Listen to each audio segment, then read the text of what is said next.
Welcome to the Make It Happen podcast. My name is Melanie Moreno. I am a blogger, a content creator, a health coach, and most importantly, I will be your host. Join me for some fun and inspiring conversations with amazing individuals coming up now.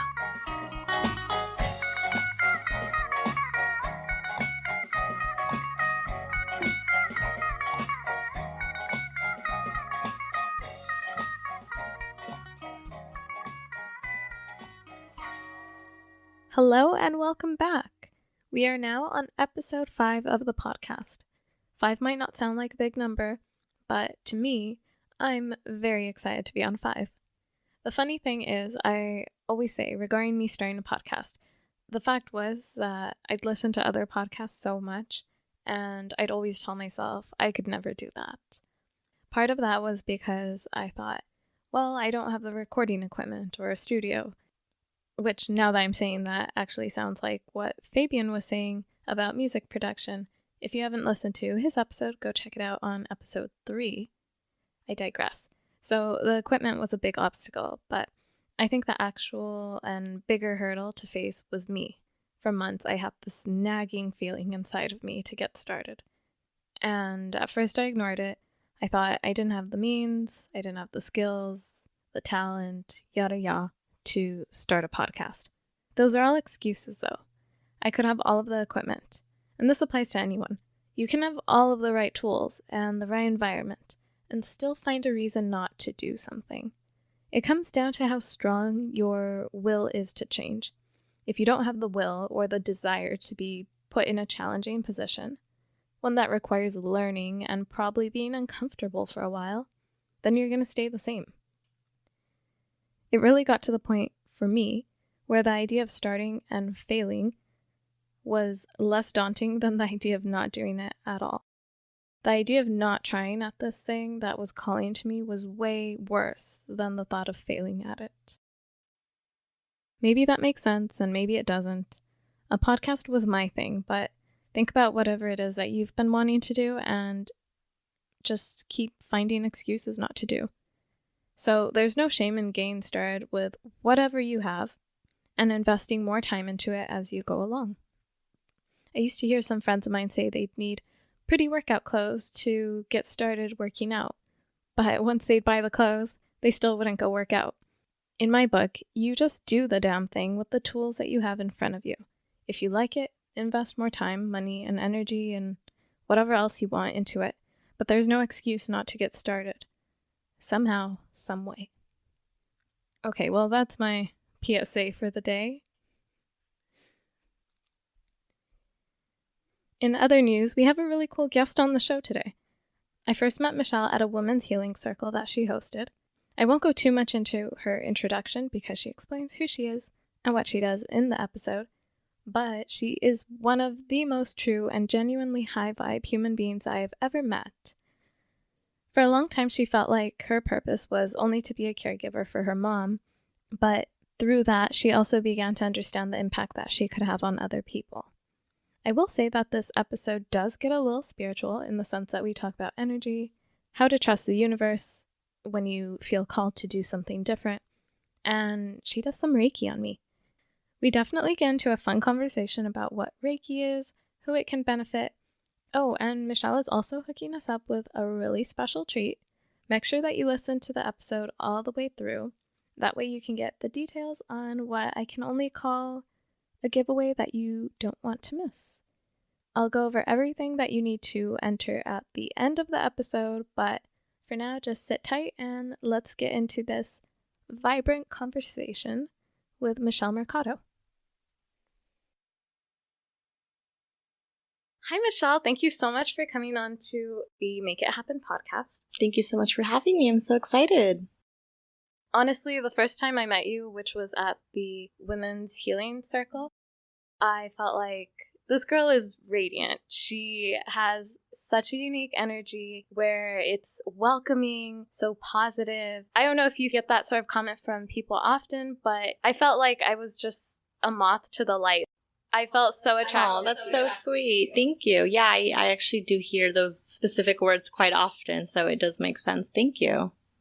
Yeah, so after that, I was like, okay, I'm really curious about this girl. I want to know all about her because you're from the Imperial Valley, yet your mindset is, I mean, I've got to say, I feel like it's so different than what a lot of other people around here tend to, or at least ideas that people around here don't tend to lean towards. So would you be interested in talking about your upbringing? What was that like? Yeah, absolutely. So I had a very traditional Hispanic upbringing. Both my parents are from Mexico City, so I'm a first immigrant or first generation from immigrant parents. So very, Hispanic, religious household. My parents did get divorced when I was only 5, so I did grow up in a single mom household, which their divorce pretty much shaped my whole life. That's what, my story is. I did go through a lot of emotional and mental, what I would say, like trauma and abuse, which it just is what it is. I've realized that I can't hold that against my parents. I can't hold that against anyone. It's just part of my story, but I think that's what's really made me stronger as a person. So my story is widely shaped by my mom, and I am so grateful for her. She is the most amazing, strongest woman I've ever met. She's endured so much trauma, like just overall. And so she did go through a period of depression and really bad anxiety. And so I pretty much took over and I brought her back to life in a sense. And I took care of her. I mean, I had to remind her to just get stuff done around the house and eat and the common things like that. So in my family, it's kind of always been said that I was the light to her. And without me, things probably wouldn't have, went very well after the divorce, given that one, I was an accident. So literally an accident. My mom was on birth control when she had me. So I was at 1%. And my brother and my sister, who are older, I have a brother who's 14 years older and a sister who's 11 years older. So they were far out of the house. And when the divorce happened, so my mom was just left almost alone. She didn't expect her 2 older kids to leave her. And so everyone tells me that without me, things would have been really different. We don't know where things would have gone. So I've always been that light in the family. People have always called me that light. And so I had no idea what that meant. As a child, when someone asked me what I wanted to do when I was older was to help people. So I went through a phase of wanting to be the typical doctor, the typical lawyer. I just wanted to help people. And probably around 8, 9 years old, I realized I wanted to be a therapist because I grew up going to therapy quite often, and I decided I wanted to help people with their emotional trauma. And from then on out, I was I want to become a therapist. And so that's what that's my background, psychology. And my plan was to go into family marriage therapy. Life decided to take a little turn for me, and the universe said, it's much more than you just sitting in an office counseling people traditionally. And that's still part of my path, but I found that, there's so many other healing modalities out there, especially that are more natural and alternative, that I'm more guided to. And that's Reiki, which is energy healing. That's essential oils and just more natural apathy care. Really just meditation and exercise and nutrition. So it's just more of the overall wellness. It's all about the emotional health, the energetic health, the mental health, the physical health. It's really mind, body, and spirit connection. And so now I'm kind of at a place where I have so many ways of helping other people. And that's just kind of what I'm doing now. I'm just following my passion. I'm holding these women's circles. I'm just really bringing to light what it means to heal, what it means to be complete and, reach that higher consciousness and just really spread the love and the positivity. As a child, I always had this overwhelming abundance of energy and love. And I've always been very empathic, given that I had no idea what that meant back then. I didn't know what it meant to feel people's energy on another level and why they affected me so much. And so it was really hard for me to be around other kids who had so much energy. It was hard for me to be around just a lot of people. And I didn't know what was wrong with me. I thought I just wasn't liked enough. I wasn't cool enough. I never wanted to hang out with the kids. I always wanted to be at the adult table and stuff like that. So I'm just very an emotional person. And so now I'm realizing that that's for a specific reason. I'm on this earth to do something special, and that's to help other people. This abundance of love and energy isn't here to deteriorate me. It's here to really just help other people. And so I did go through a time period where I was struggling with a lot of anxiety, and I didn't know how to deal with that emotionally. Any type of circumstance that affected me, it brought me down to a really bad place in my life where I was just had anxious feelings left and right. And so meditation really geared me into a more grounded state, and I found that it really helped a lot. And so now it's just a passion of mine to help other people and share my knowledge. And given that I'm so much early on in my healing stage, there's a lot to heal and a lot to learn. But if I can just share a little bit of that with other people and kind of guide them through their like high awakening process, then why not? So that's pretty much kind of my background story. It's not my entire story, is what I like to say. That's part of who I am, but it's not what determines me. It's not who I am as a person.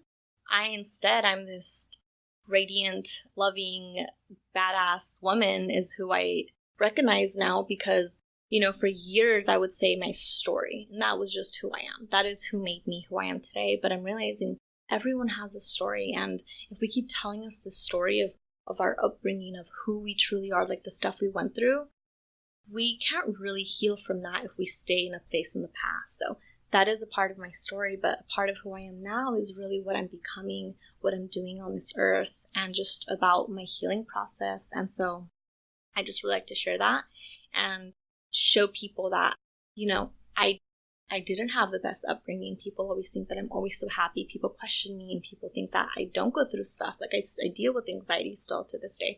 I deal with family issues, but it's really about how you make a choice in life. Life is beautiful if you allow it to be, and I truly believe that happiness is an inside job. It really starts within you. It's no one else's job but your own. If you want to be happy and you want to live a life of fulfillment, it can start with you. It's really about shifting that mindset. So I'm all about changing that mindset. I'm all about really just being conscious and being mindful of yourself, your feelings, your body, and also of other people. So that's kind of a little bit about me. Is there anything else you want to know? It's interesting that you said that you're thinking a lot more of who you are today instead of dwelling in the past. However, the things that we have gone through in the past do affect the person who we are today. So you mentioned that you've dealt with anxiety. Being told as a child all the time that you're the light, you're being pressured in a way, aren't you? Or how was that? How was growing up with that sort of, where you didn't even understand what it meant to be the light? Yeah, absolutely. It was a lot of pressure, and I would say that I was surrounded by a lot of pressure in my upbringing, where I felt I had to do as I was told is what my purpose in life was. I felt that my sole purpose in life was to just be here for my mom and take care of her, and that was the only purpose I had. And so it took a lot for me to actually leave home to go to college, because I felt so guilty.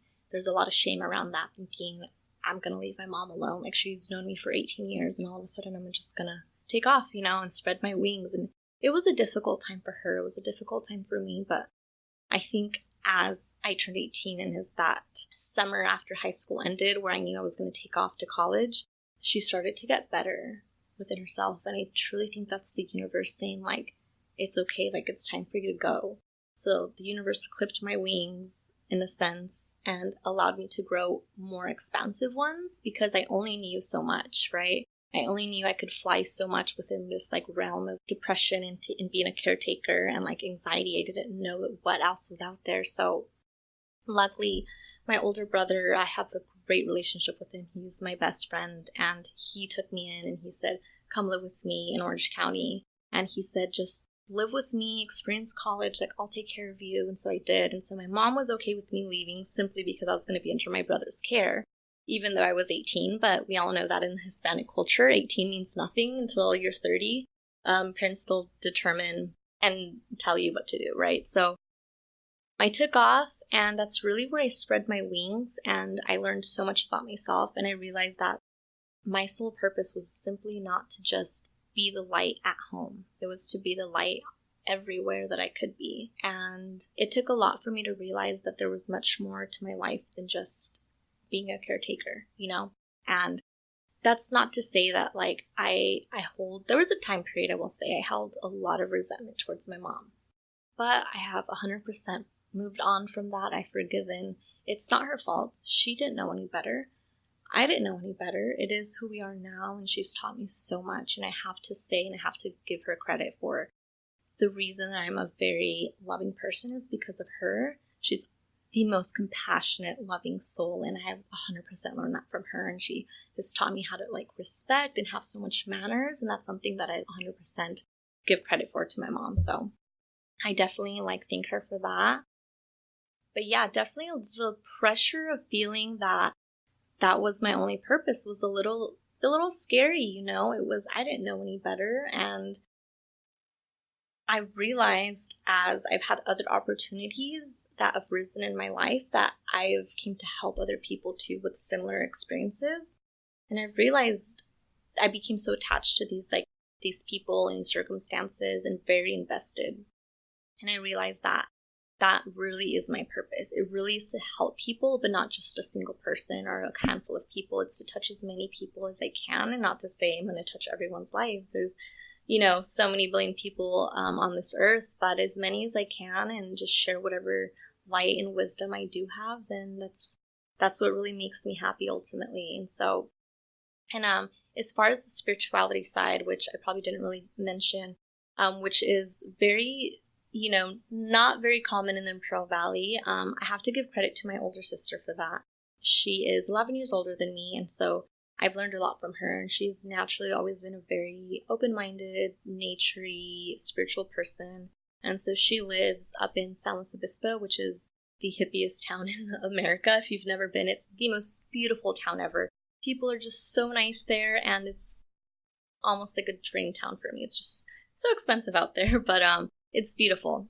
So if you've never been, definitely take a trip out there. And so she lives out there, and so I obviously have gone to visit a lot. And so being surrounded around that community has definitely influenced me and inspired me. And so I think that ultimately one way, whether it's now or it was years later, I was going to be guided to a more like holistic, natural approach to whatever it is I want to do in life ultimately. So I have to give credit to her for, you know, being a huge influence in my life. And so because she's always kind of had that sense of lifestyle, it wasn't a big surprise to my family that I came out that way. And so my family is a little bit more accepting. They're just really curious about what it is I do. People always ask me, and they don't really understand the Reiki side of it 100%, but they enjoy it.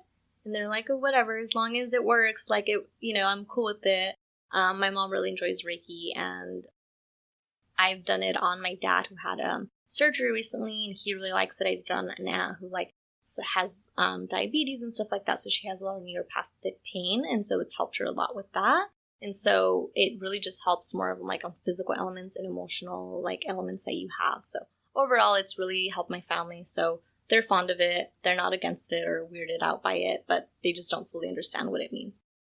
I also want to ask you what you would consider, I mean, diving into a field like this, like you said earlier, that you studied psychology, you had a plan for yourself, and then the universe just told you, well, how about this instead? So what would you say has been the biggest challenge that you've been through in your life, or a big defining moment of your life? Wow. You know, I'd have to say that it's accumulation of a lot of little things, I will say. I will say that my upbringing 100% and my parents' divorce had a huge play in it. And like, it's like I keep going back to that, but it's really what defined my life, my lifestyle, and who I am as a person. I think that I was meant to be put in this family for a specific reason and learn what I did from that. And then really just taking off to school, and almost like I knew that psychology is what I wanted to do. It was almost like I couldn't envision my career. And so I always struggled with having that clarity. Like I 100% knew I wanted to be a family marriage therapist, and that was my core passion. But I just couldn't really visualize what my dream job was. To have my own practice, to work for someone else, what kind of practice did I really want? It was like that was always blurry for me. And I've always been someone who's very intuitive. So I always knew that there was something about that, about not having clarity about that career that was very defining. And I had to really come to find out why. And there was a time where I was like, am I even meant for this?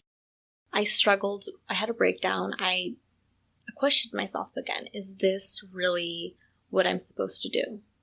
Is this what I'm supposed to do again? What's my sole purpose? And I really started meditating. I really started to gain clarity. I started connecting to my divine team, and they assured me that this is what I'm supposed to be doing. And I just have to trust myself, trust my team, trust the universe, because they really have my back. And it's just really about, if I open myself up to receiving and doing what I want to do, things will start to align. And so I would say it's like a more of like doubt that's been a big obstacle, and my upbringing, but I've definitely been able to surpass that. Yeah, like it's really an accumulation of a lot of different little things, in a sense, that I would say would be like a huge obstacle. There wasn't a huge defining moment or anything like that. There's been like little ones, but overall it would just be really overcoming that like anxiety in me, and overcoming even just being on this podcast and speaking out loud. I've always been a super introverted person, in a sense, when it comes to like social gatherings and social speaking. So I still question myself sometimes. I'm like, how am I doing these healing circles? How am I teaching these essential oil classes? How am I on a podcast? But I just know that it's what I'm supposed to be doing. And if I just trust my team and trust the universe, things will just end up the way that they should be. And so it's just, I've learned to just trust, and it's really what this journey is all about.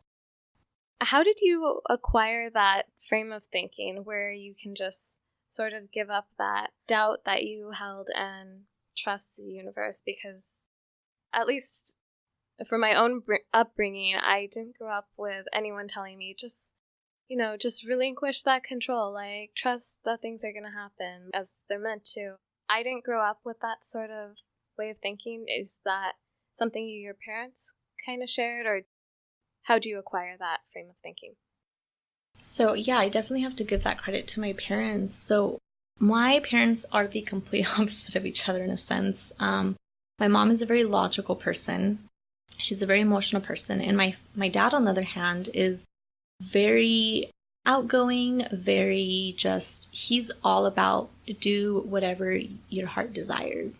My mom's been more of like, you have to go to school, you have to do things this way. She's more logical. My dad is like, do what makes you happy. His favorite life quote is like, you only live once, literally. He's always telling me that. He is always saying like, I will support whatever it is you want to do in life. So two ends of the spectrum. And so, like I said, I have to give my mom credit for me having that huge love and compassion side. And my dad's the one who's really been like the one that pushes you and like the huge supporter.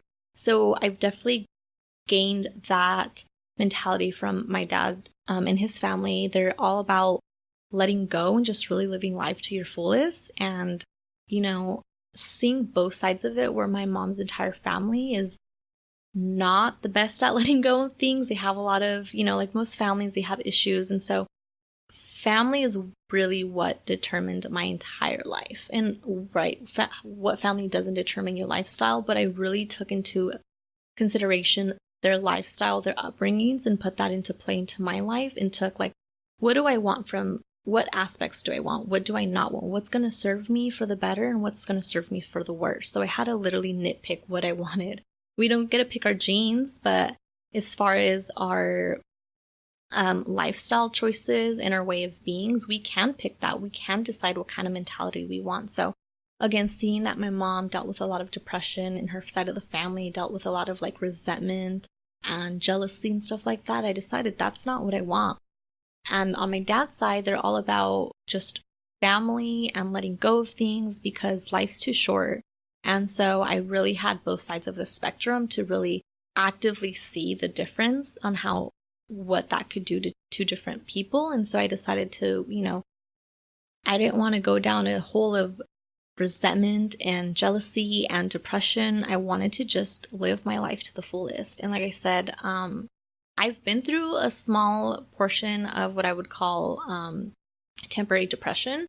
I think we've all experienced that in life, especially everyone deals with that as a teenager in high school, and people don't really realize that. But the amount of depression out there today in the teenage realm is so prominent that people, I think it's coming to light more, but it's not really spoken out about that often. So it's something that I really want to like shed some light on, is that we all deal with depression one way or another at some point in our lives. And it's different for everyone. And, I'm still a huge psych brain. Like my brain still functions on the more like psychological and science side of things. So I'm definitely a mixture of both like traditional and like alternative healthcare in a sense. So I've dealt with depression, and I decided that's not something I want to continue living through. And so, I truly think that this is where my life is meant to be. And so I think that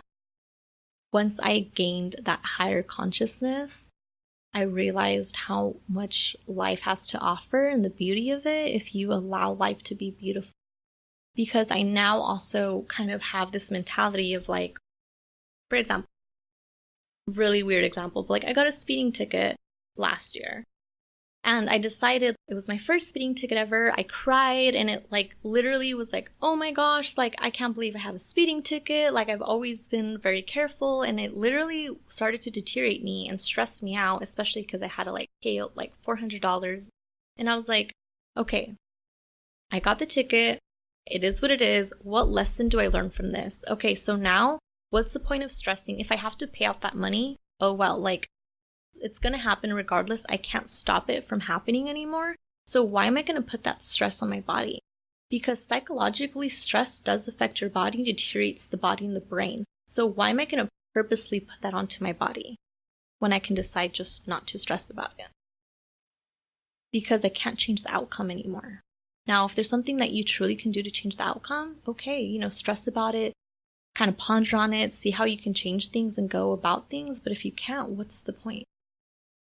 You have the choice. Everything lies in your hands as far as your true happiness and like your stressors. And life is going to be full of stressors. You're never going to get rid of stressors.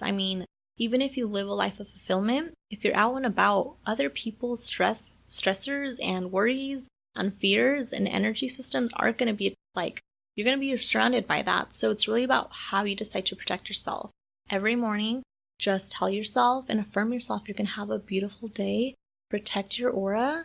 And with intention, law of attraction, you will be able to protect your mindset and your energy field. And it's about keeping that mindset throughout the whole day. Someone cut you off and now you're angry. What's that going to do for anyone? What's it going to do for you yelling at this person for cutting you off? It's not going to change anything other than this person did something and you're upset about it. And so now it's going to add more like stress to your life. For what reason, So it's hard to really concisely put together like how I gained this momentum of just happiness. But it's really about making that choice. It wasn't like a aha moment or like a one day to another. It was an accumulation of going through different phases in my life, and also just reflecting on other people's lifestyles and deciding like, I don't want to live that life. Like life is too short and I want to live a life of fulfillment that I can look back on and be like, I lived a good life. I don't regret anything. It sounds like you have a very intentional way of living. You mentioned seeing the two sides of your mom's side and your dad's side of the family, and being able to look at those and pick out what makes sense to you and what doesn't feel right to you. And it seems to me that you kind of carry that into choices that you now make in your everyday life, as far as, am I going to let this affect me, or am I going to let it go? Is this serving me? Is it not? That's beautiful. How exactly did you, let's go back a few years. Tell me how you first got into Reiki. What was your first experience like, or how did you decide that you wanted to do it? Yeah, so Reiki, it's funny. I don't have this like huge story of how this came about and happened. It really is. I did see Reiki here and there. I was living in Orange County at the time that I first saw Reiki, and I had no idea what it was. And so I did Google it, and energy healing system, and it's a Japanese modality of healing and it's energy and universal life force, right? Blah, blah, blah. I had no idea what this stuff meant. I was like, cool, energy healing, like, don't really know what that means, but it sounds cool. Looked up a session and I was like, whoa, can't afford that. Like, it's cool. Like, I don't really need it right now. And so kind of let that go. And then I eventually moved to San Diego, which we all know is has a huge population of just spirituality and just more of a holistic approach to things. And so Reiki is huge out there.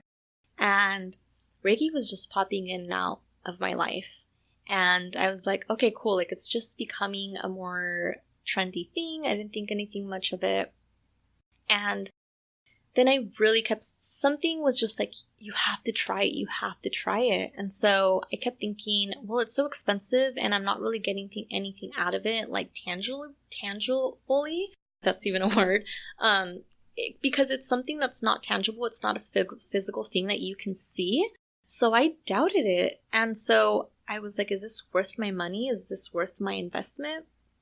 And long story short, my really good friend who got me into essential oils and is my mentor and one of my best friends now, Pina, she's a Reiki master.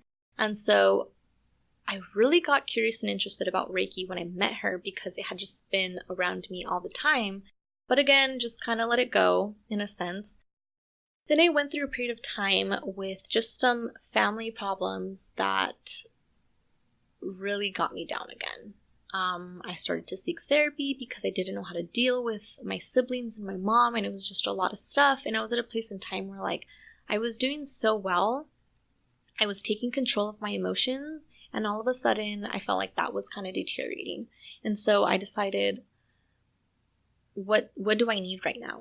What can I do to bring down like that emotional stress in my body? Because everything was just crazy and ruffled up. So I literally called my friend Pina right then and there, and I was like, I need a Reiki session. Can you do this right now? And she's like, I can do it in like an hour. So I literally went over to her house.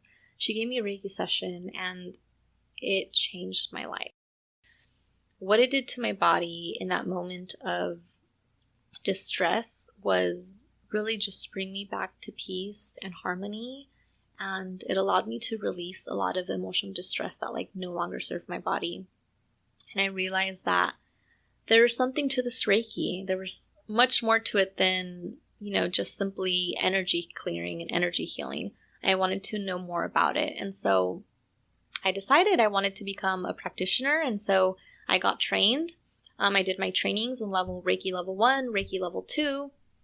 And so right now I'm just really practicing that. And I do hope to do my Reiki Master certification within the next year. But I really want to practice more and more right now at Reiki level 2. And that's exactly what I've been doing, just really practicing and bringing, Reiki down to the Imperial Valley, which is very new. People really had no idea what the hell Reiki was. Very questionable. I've had so many questions about Reiki because, again, it's not something physical. It's not a massage. It's a very light, hands-on approach. So I'm not physically even giving you a massage, but I do like to say it's like a massage for your aura. And so I have decided that I do more of a affordable price down here in the Imperial Valley due to just like the economy down here and the kind of mindset that people have. And I really want to make it affordable again, because when I once needed it, I wasn't able to do it because I thought it was so much money. And being a college student, it was almost like, I can't afford this. I have other priorities than my emotional health. Emotional health is fine. I can deal with that. I have other stuff to pay for, right? And so now there's so much light being shed on emotional health and like mental health that I think it's necessary to understand what Reiki is and how this can help you in conjunction also with traditional talk therapy, which I'm still huge on. I still see a counselor on occasion because I think it's important. I do think that it should be part of your healthcare system, just like we go get a physical yearly and we go get like a dental clean. We should also be seeking help from a counselor just to really talk about our emotions and let it out there. However, in conjunction with energy healing, it can make a huge difference in your life and whatever it is that you're currently dealing with. So that's kind of how Reiki happened. There wasn't this huge like aha moment. It was just kind of like in my life a lot, and I knew that it meant something. And then once I experienced it, I was like, yes, this is what I'm supposed to be doing. It's beautiful. Okay, so we're going to do a little Reiki here today. You're going to do some Reiki on me. What would you say can be expected? Or in a few words, what would you say what you're about to do to someone who's maybe never done Reiki before? Yeah, absolutely. So it is different for everyone. Our bodies our aura is very different for everyone, right? Our chakras can all be, in sync or very unbalanced and unaligned from one another. So it just depends what you're currently dealing with. Now, I work with the chakra system, which the chakras are just energy centers in our body, and there's 7 major ones, which is I focus on. So what I do is I go in and I focus on these chakras, and I do a body scan. So I'm able to feel your energy and which areas of the body need more healing, which energy centers are stagnant, which are kind of confused, which energy centers are underactive or overactive, right? And so these energy centers are all associated with different aspects of our life. So, for example, the root chakra is the foundation of life. It is what roots us, what grounds us, what brings us stability and security in life. And so when that's ruffled up and we don't have a strong foundation, it's kind of like we don't really know our purpose in life. We don't know our next move. An example of when this could be really unbalanced is like if you're in between jobs or in between moving places, you don't really have something stable like a home or a job. So that's when your root chakra can really be unstable. So I would go in, I would assess it, and then I would provide Reiki. So Reiki is universal life force energy. It is a practice that derived from Japan. And so I am not giving you my energy just so that we understand. A lot of people think I'm like passing on my energy. I'm actually just giving you the energy from the universe, from the surrounding area.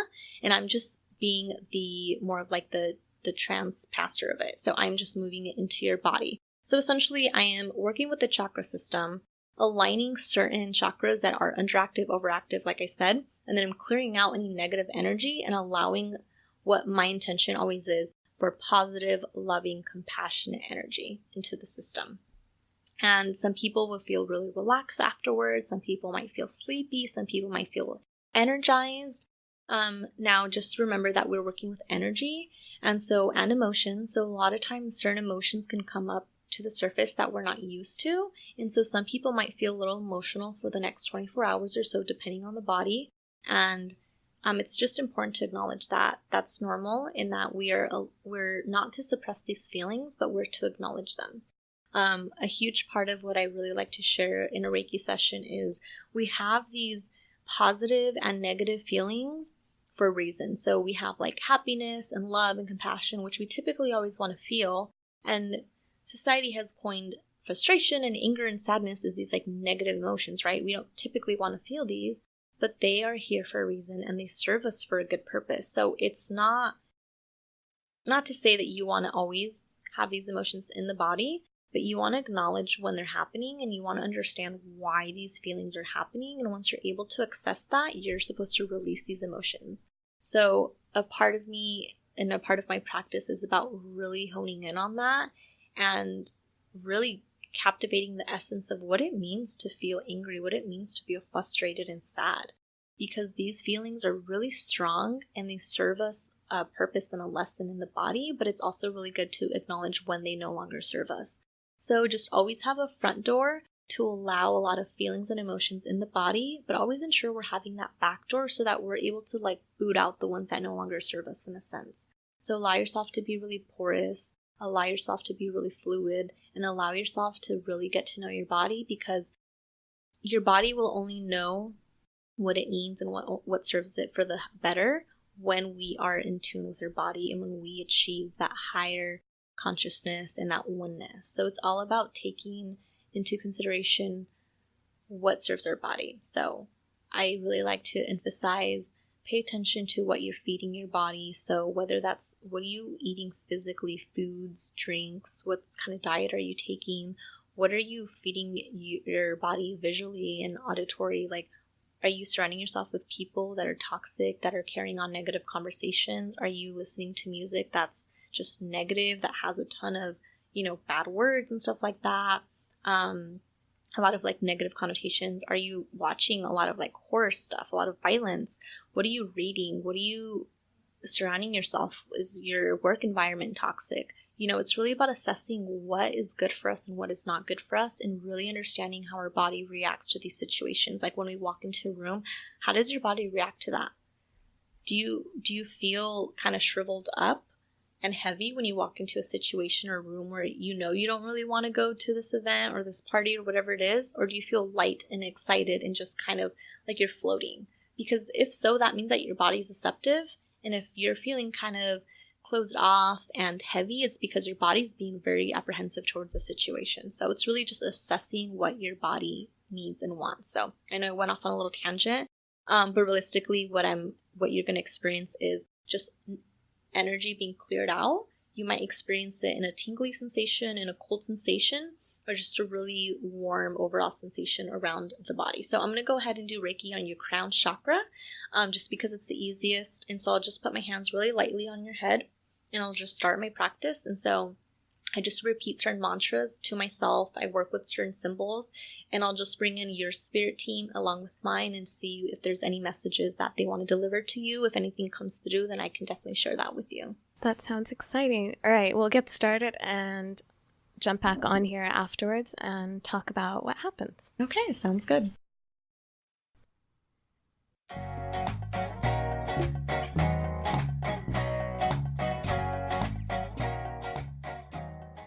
If you guys know me, you know that I'm a little bit of a supplement junkie. I like trying out new supplements to meet the changing needs of my body, and that varies from month to month. I look at supplements as a tool to give me a boost in certain areas I need a little bit of help, and sometimes I don't stick with them.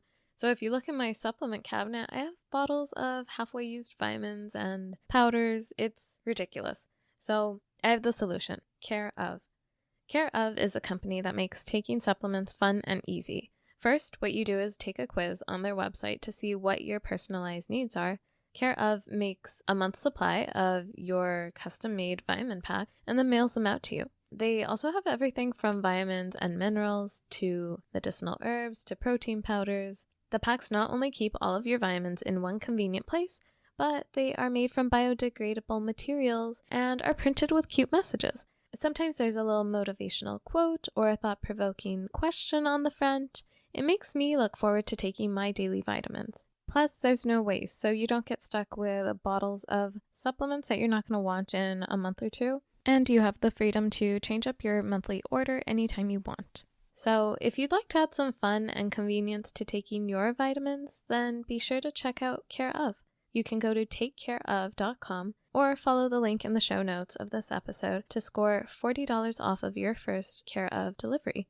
If you give Care of a try, definitely send me a picture and let me know what you think.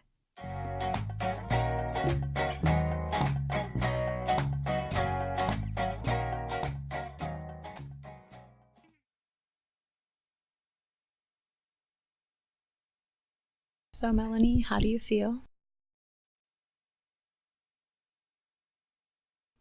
I feel peaceful, and I mean, saying I'm relaxed is a given, but peaceful and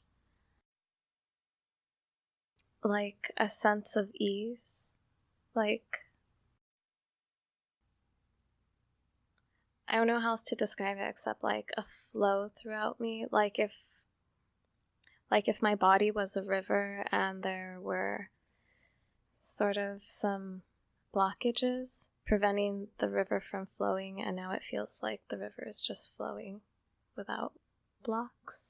Yeah, no, that's exactly pretty precise. I get that description quite often. I get people say they feel like a white veil overcome them, or like a white light. They feel like very light, like they're floating. But yeah, I get that description a lot, the river flowing through the body, and that's your energy that was administered through Reiki. That's because we went ahead and pushed out any stagnant energy, any negative energy that no longer served our body, and so we ahead and just, it's almost like we pushed that out with just like love and compassion and like positive energy. So that's what that river flowing is. We're like pushing things out. We are essentially detoxing from things that no longer serve our body. So you mentioned that Reiki sessions, usually it's something ideally someone would do several times to get maximum benefits. Yeah, absolutely. So some people might only need one session. Some people might need 3 sessions or a couple more sessions. It's really up to you. It's really up to your body what it needs. Typically, a lot of my first-time clients aren't really familiar with the chakras.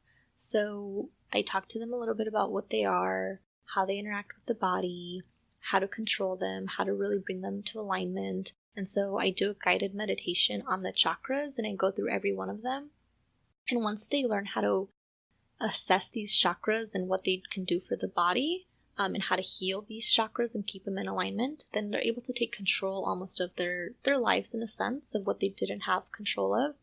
And so once they're able to assess that, I recommend practice on healing these chakras. There's 7 of them, so it can be a little overwhelming depending on which one you want to start with. If there's a couple that needed more love, more healing, so pick whichever ones you want to really start to focus in on and heal, and then come back to me and we can really assess like, what is it that you need in this moment? Because a lot of my first time clients, what they really need is just relaxation. A lot of times they're going through some type of distress and they don't really know how. They tell me, I don't know how to feel. I just need to be cleared of energy, of any heaviness, anything that's like suppressing me. So it's kind of what I do.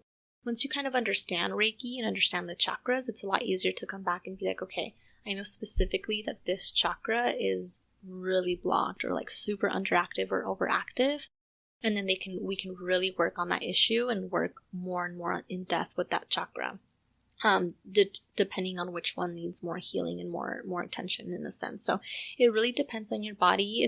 I've had clients who, decide to come back, some that don't, that they feel like, oh, I think I'm doing really good. Like, I'll get back to you whenever I feel like I'm feeling this way again. For some people, they're not going through something that excessive, and it's just more of like, I just want to try this out. I want to see what it's like. And so, they don't need a whole lot of work done. So it's just really up to you on how your body feels, on how you feel you're kind of living your everyday life. I really like to describe Reiki as an alignment for your car.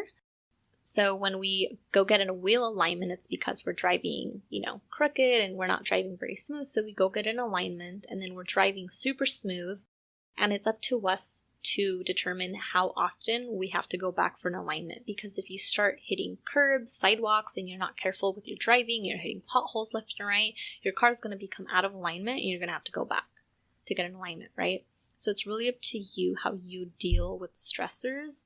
Because again, stress is part of our everyday life. So we can't get rid of those things. We just have to learn how to deal with them and how to cope with them and how to protect our body. And so with that being said, the more you're gentle and you take care of your body, the less you have to come back for an alignment. So I would much rather you come to me less and less, because my goal is really to just show you how to heal yourself, because you don't need me. I'm a crutch. Reiki is a crutch, Everyone has Reiki inside of them, universal life force energy. We're all made out of energy. Everything around us is made up of energy. So if you learn how to assess your body and how to work with your energetic system, you can learn how to heal yourself. Our body is so incredible and powerful that it truly can heal itself. So it's just really learning how to make that happen. Just for clarification, it sounds like Reiki has a lot to do with energy. And not that it sounds like it obviously is. It's energy, as you were saying, and that can impact emotional and mental health, as described earlier. If someone's in a physical state of, whether they have some illnesses or injuries, does Reiki help with that, or is that a little bit not your expertise field? No, it absolutely helps with that, and for a couple of different reasons, but really quickly, we backtrack to how Reiki started. Our lineage goes back a couple hundred years back to Japan, and so I always butcher his name, but Maiko Ayusi. It's probably so bad. I don't think I'm ever going to get the name down right, but he discovered Reiki because it's kind of a long story. I'm not really going to get into it, but long story short, how he really discovered it is he was coming down from a mountain and he hurt himself. He started rolling down. And the reason he was coming down from this mountain is because he went for a period of enlightenment and meditation, and he decided he was going to stay at the roof of the top of this mountain until he discovered higher consciousness and oneness and what universal life energy was really all about. When he came down, he was a little frustrated because he felt like he did connect, but he wasn't sure what exactly he was like supposed to do or like how this was going to come up in his life. And he hurt himself and he placed his hands over his, I could say it's his knee or somewhere along his like his thigh leg area, and he healed himself through Reiki. And that's how he discovered that he had discovered what Reiki is, what Reiki is up at the top of the mountain during that meditation and then enlightenment. So Reiki does help with physical ailments because a lot of physical ailments and diseases actually arise from emotional distress. So a dis-ease is really just when your body is not at ease. It's in discomfort. It's not in its comfortable state of being. So a lot of times these emotional stressors and these situations cause a lot of upheaval in the body, distress, dis-ease, and so they just they show themselves in physical ailments or diseases. So whether that's anywhere from like hypotension or hypertension, autoimmune disease like thyroid issues, whether it's like migraine and tension headaches, whether it's diabetes or cancer or just really anything similar to these diseases, it's because the core of that usually is an emotional issue or a gut issue. So we're also now finding, and I'm sure that you know a little bit about this since you're huge into gut and nutrition, is that there's so much research coming out how much our gut is really our second brain. 98% of serotonin is now being made in the brain, in the gut, not the brain, which up until this day, we always thought it was produced in the brain. So it's amazing how much, what technology and Western medicine has discovered. So I'm never going to discredit like Western medicine and our technology because I think it's absolutely amazing. I just think that if we could kind of go back to basics and more of a natural approach to really target the situation, it would be a better approach. And so with that being said, what we put in our body really affects our entire body. It affects our mental health. It affects our emotional health and, these diseases, the creation of these diseases and physical ailments. So yeah, Reiki can definitely help with this. Particularly my mom, she does suffer from high blood pressure and she gets really bad tension and migraine headaches. So I do assess a lot of Reiki to her head and to her heart, to help relieve some pain and some discomfort in her body. So, okay, we're going to start wrapping this up, and I have some closing questions for you. And the first one I'd like to ask is, what are some routines or habits that you have that make you feel like your best self? Yeah, I have a lot of those actually, so I'll just try to keep it short. What makes me feel at my best is really just keeping a routine in general. Like when I feel like I'm not keeping up with my routine, I feel lost and I feel a lot of like brain fog. So it's really about keeping that routine and finding the time to do a little bit of my habits within my day. So my favorite habits and routines to really do are journaling and meditation. Meditation will be my favorite because without meditation, I don't feel grounded. To say the least, I do live a more mindful life generally, so I don't feel like my life is completely like in distress if I don't meditate, and that's not what meditation should be. Meditation should also be a crutch. It's a tool. It's not something to depend on completely, but it does bring me back to center. It brings me a lot of clarity. So meditation is just my favorite place to kind of start the day.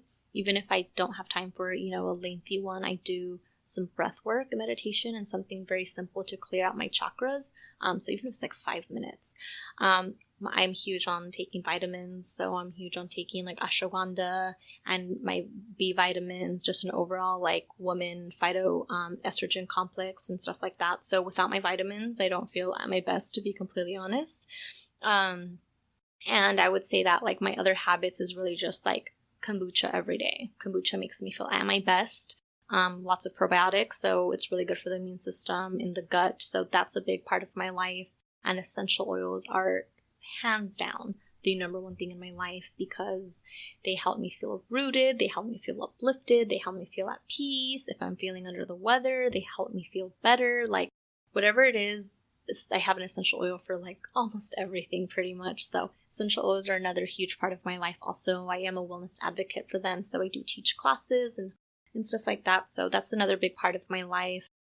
And I'm a huge oracle card puller, so that's a huge thing for me. That's probably, I would say, hands down, something I do every single day is I pull a card every day, just so I have a theme for the day, something to kind of guide me, something for me to work on, something to affirm me for the day, and just kind of keep that at heart with me. If I have time, I'll journal and meditate on that card I pulled, but if not, it's just the card, and I kind of hold that dear to me. I place it on my altar, so I kind of see it throughout the day. So I'm someone who's really busy, so it's almost like I'm not really home that often. So my car is my like sanctuary. I have like some sage in there. I have crystals all over my car. I have some like affirmation sticky notes. It's really where I feel like at my best in a sense because I've really like I don't prefer to be in my car, but I'm always going somewhere. So it's like I have to make it my safe place. So I do my little rituals in my car. The sage I have in there, naturally, I don't light it in my car, but with the heat, it just makes the car smell like sage. So it naturally just cleanses any energies in my car. So those are just a little bit of rituals that I have that make me feel at my best. But I mean, I could talk about so many other rituals that I have, honestly. I love all those. So I was going to ask, if you were stranded on a desert island, what is one thing you'd want to have? My guess is your essential oils. Oh, yes, my essential oils. What's your favorite oil? I know that's like the hardest question to... It's really not.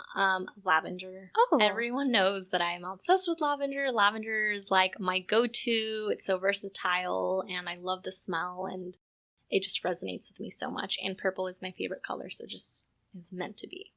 Yeah. What is one thing that people might not expect that you'd be into?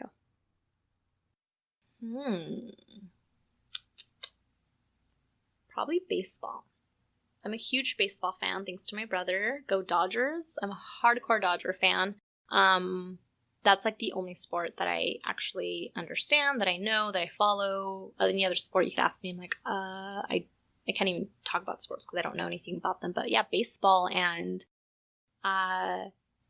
music-wise, people, I mean, this isn't huge, but people kind of get surprised that I have such a range of music taste. So I really like, I like Spanish music.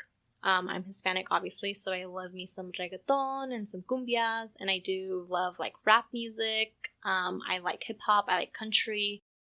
I like indie pop. Like I almost like every type of music. The only music I'm not a huge fan of is like EDM techno music. But other than that, my style changes every day of what kind of mood I'm in. So people always like are surprised when I put on a certain type and they're like, "Oh, you like this?" I'm like, "Yeah." So I would say those two things are people's reactions towards like, "Oh, I didn't know you were into that." Who is someone that inspires you? This can be someone that you know in real life or someone who, you know, a teacher, anyone that inspires you. Actually, someone who I aspired to be when I grew up, is my yoga instructor. She is actually I have to give her credit for this. She is one of the main reasons I dove into this entire spiritual realm and lifestyle in a sense, even though it's always been a part of me, but she's the reason I decided to go full throttle and just say, I don't care, I'm doing this. Like, I know this is whatever, you know, I drop or whatever, you know, because it took a lot for me to dive all of a sudden into this lifestyle in a sense. So whatever it is I leave behind is meant to be, and whatever comes at me is meant to be. So anyways, she is, I think she's in her like late 60s, early 70s. She's a phenomenal yoga instructor. Colette Piscano. She's from San Diego, and she is just the sweetest, more like loving, compassionate soul. She's just so like airy, and she has the sweetest, most compassionate heart. She just has so much wisdom. She's also Reiki master. She's trained in so many different modalities, and she has so many certifications, and she's just so wise. And she is so compassionate, and I admire that about her so much. She's so compassionate towards every person in the class, and I've gotten to really know her. I would almost say she's like a mentor now from how close we've become, but she's just an inspiration because, just due to her age, I see that that's someone who I aspire to be, who everyone gravitates towards and everyone loves her, and she's like that teacher that she's like friends with everyone, and everyone just like wants to, talk to her after a class and stuff like that. That is 100% who I aspire to be when I'm older, and just very like carefree and stuff like that, because she's all about being carefree. So I aspire to be her when I'm that age. What is a book, a podcast, a website, or any sort of resource that you feel has inspired you and you would recommend to listeners? Yeah, I'm a huge podcast listener. Huge. I have so many that I want to share with people. I would definitely say a huge one would be Sahara Rose, which I'm sure you're familiar with. She's an IIN student. So I Am Sahara Rose is her podcast. She's all about spirituality and really getting to like that higher self state. So she has amazing topics. I love her. She's amazing. And then another huge one would be the Wellness Mama podcast. And she also has a blog. You can find her on like all social media networks. She does gear a lot of her topics for like moms and natural wellness, but it's not just about like moms and kids. It's just about health and wellness overall. She has like 6 kids, and she's like in her mid-30s, and she's so knowledgeable. So knowledgeable. She was like a doctor, a lawyer, a scientist in another lifetime, and she now in this lifetime has like merged that together. She is so smart and wise, and she does a lot of research. She's huge in the natural wellness community. Anyways, she has amazing podcasts from overall wellness, and I mean overall wellness. So she's a huge one to listen to. She's a huge inspiration. I've learned so much from her podcast, and she always has amazing guests. So those are 2 huge podcasts that I'm fans of, and blogs, because they each have their own blogs. So Wellness Mama podcast, and I Am Sahara Rose. 2 more questions. What's the best piece of advice anyone has ever given you? This is going to be the cheesiest quote ever, but you can achieve anything you set your mind to. And it's a term and a quote that I feel is thrown out so much, and I feel like that's a term that like everyone knows and has heard at some point in life, but I feel like people don't take that very serious. And if you truly apply that to your life, you will see that it really, really will manifest in that. If you truly set your intentions to what you want your life to look like, it can happen. And that's not to say that I know that there's always going to be limitations financially, or just kind of like where you live, resource-wise, or whatever it is. But if you want to make something happen, you can make it happen.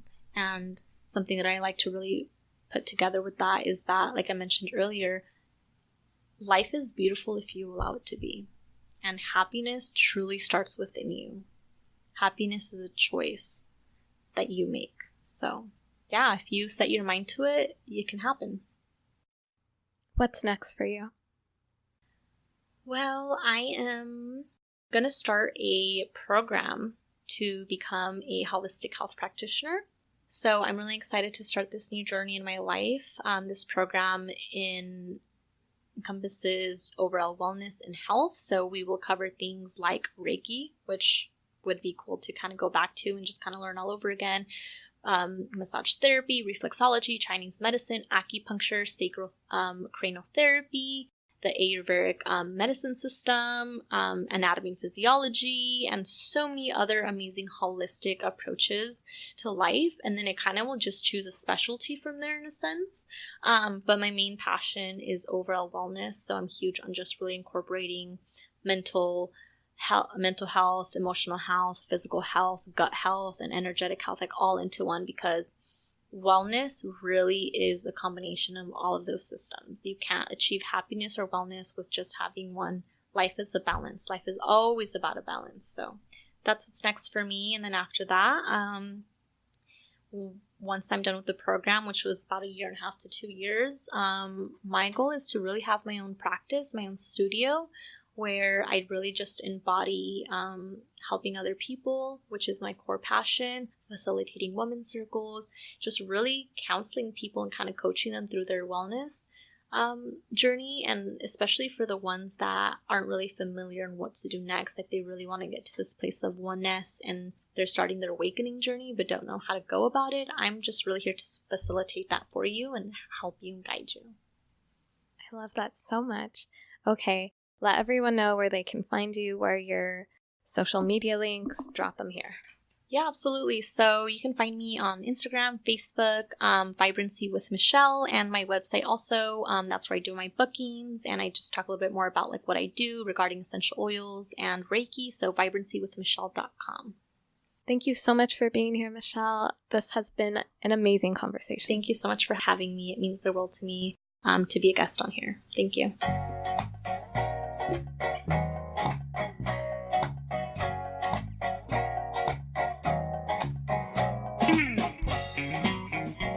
Do you get major bright light vibes from Michelle too? Because that's all I get. Major light. She is kind of my girl crush. Not just because Reiki is so cool, but her demeanor is also just so grounded. If you know me at all, my default mode is a little bit high strung, so simply hearing the calming cadence of Michelle's voice just makes me want to ground down and focus on what is actually important to my being right now. It's a practice, of course, but I'm hoping hanging around with Michelle more will make that easier. Michelle, you are 100% welcome to come back on the podcast anytime. Okay, I'm now about to reveal the giveaway details I mentioned at the start of the episode. Michelle has so kindly offered to gift one of you listeners a virtual Reiki session. The way Michelle does Reiki makes it just as beneficial virtually as it is in person, so this is an experience I guarantee you'll love. In the episode, I said Reiki made my body feel like a free-flowing river, and you'll get to see what I mean. Or maybe you'll just have your own unique and wonderful experience, which is cool too. So there's 3 steps to enter. You'll need 1 to follow both of us on Instagram. I am Melanie Makes It Happen, and Michelle is at Vibrancy with Michelle. And the second thing is to leave a rating and review on iTunes. Let us know what you think of the show in general or about this episode, whatever you feel like writing.